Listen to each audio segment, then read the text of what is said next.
وسوسونه د حفاظت نبی مهربان صلی الله علیه وسلم څو اهمه طریقې خي.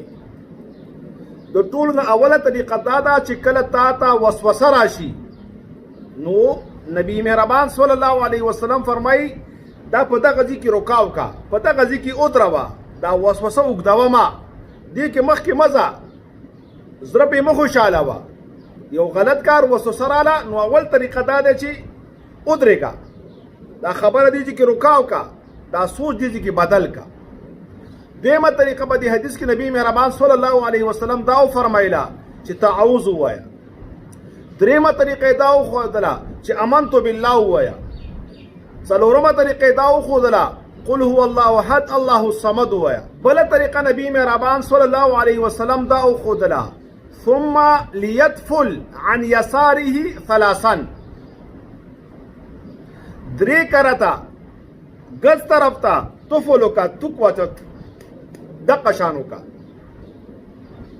او که بیا هم تا ته وسوسه راځي نو دی بل حدیث کې نبی مهربان صلی الله علیه وسلم دا طریقه وښودله چې شیطان تا ته وایي چې بار بار درته وایي چې مونځ دې نیمګړی شو، فاتحه دې پکې ونه ویلې، سجده دې وکړه، رکوع دې ونه کړه، قاعده دې ونه کړه، بار بار که یو ځل نو ټیک ته مونځ دوباره وکړه، که دوه ځلو بیا هم وکړه، لیکن که بار بار راځي نو بیا نبی پاک علیه الصلاة والسلام بله طریقه وښوده چې شیطان ته ووایه چې ما بس نیمګړی مونځ وکړه، زما رب مهربانه دی، زما نیمګړی مونځ زما رب قبلوي، زه کمزوری یم او الله تعالی رحیم ذات دی، ما ته به زما عبادت زما رب قبلوي.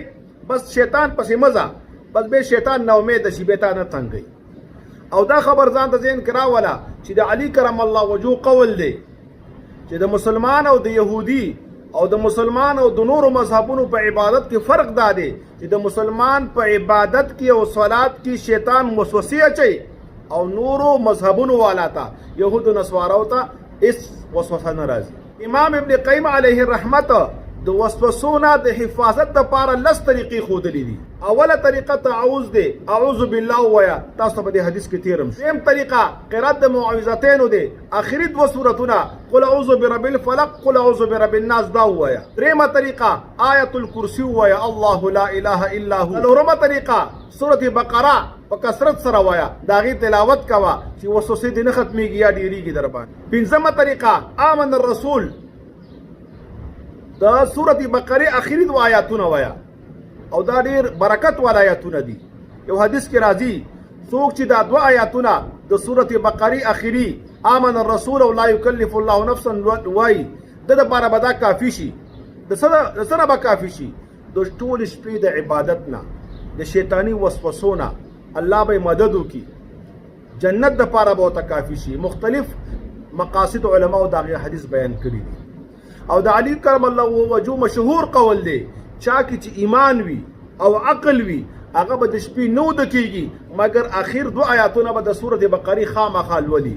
که څوک نه لولي نو عقل کې نقصان دی، دا سړی لیونی دی، او یا ایمان کې نقصان دی، ایمان ورکې نشته ځکه دا نه لولي. هغه طریقه حامیم المؤمن د سورة مؤمن و الیه المصیر پورې دا آیات دي، دا آیاتونه د کثرت سره لولي، وسوسې به ختمیږي او دته به الله تعالی حفاظت ورکوي. هم کثرت ذکر، الله تعالی ډېر ذکر کول. ګوره دا د منافقانو علامه ده چې لا یذکرون الله الا قلیلا، الله نه یادې مګر لږه. الله دې رحم وکړي. نن مونږه ذکر ډېر کم کوو، نن زموږ په روټین کې د اذکارو تعداد بالکل د نش برابر دی. کوشش دا کوئ چې سبحان الله الحمدلله د دې وظیفې وکړئ. هر مونږ پس کم از کم دا مسنون چې کم 33 مرتبه دا ووایي، سل نواله تر زر مرتبه پورې کم از کم چې مونږ روزانه درود شریف ووایو، سل 200 کرته کم از کم چې مونږ استغفار ووایو چې منافقت کې را نشو. ځکه د منافقانو علامه ده چې لا یذکرون الله الا قلیلا. نو مونږ نه پس کله موقع میلاویږي یا چېرته په انتظار باندې ناست یا چېرته رواني استغفار وایه یا درود شریف وایه. درود شریف ډېر زیات فواید دي، عمر کې به دې برکت وي، زندگی به دې خوشحالي.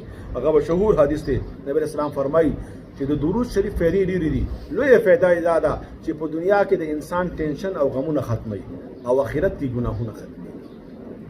په دنیا کې انسان پریشان د غمونو د وجنه او آخرت کې پریشان کیږي د ګناهونو د وجنه دا دواړه انسان ته الله تعالی ختمي څونه بهتره خبره ده درود شریف کثرت سره وایي بل کثرت د ذکر د لا اله الا الله او دا مخکې مغه حدیث کې ذکر شو چې کله تا ته وسوسه راځي نو لا اله الا الله د توحید کلمه وایي همه طریقه مداومت او استمرار همیشه واله په اودس باندې چې اودس ماتي کې به دوباره اودس کوا شیطان باندې نږدې نه راځي وسوسونه به محفوظ وي ما ابن قیم صاحب له سمه طریقه داخی چې پردو خزو د نظر مکاوه نه په موبایل کې او نه په ټي وي کې او نه په امده قشان دې سره په زړه کې فتنه او فساد واقع کیږي سره پریشان کیږي زړه پریشان کیږي الله تعالی دې زموږ او تاسو حفاظت